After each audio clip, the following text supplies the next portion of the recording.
Totoo pala kapag may edad ka na, saka mo lang ma-realize ang ganda ng buhay nung bata ka pa. Noon simpleng saya lang sapat na.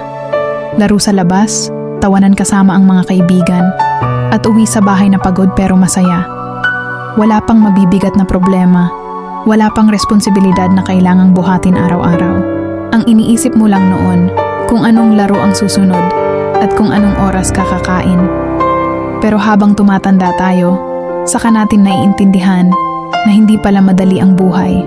May mga pangarap kang kailangan ipaglaban, may pamilya kang gustong bigyan ng magandang kinabukasan. Doon mo marirealize na ang mga simpleng araw noong bata ka ay mga panahong hindi mo na mababalikan. Pero pwede mong gawing inspirasyon para mas lumaban. Kaya kung pagod ka man ngayon, tandaan mo lang, minsan kang naging batang puno ng pangarap. At hanggang ngayon nasa iyo pa rin ang lakas na iyon para ipagpatuloy ang laban sa buhay.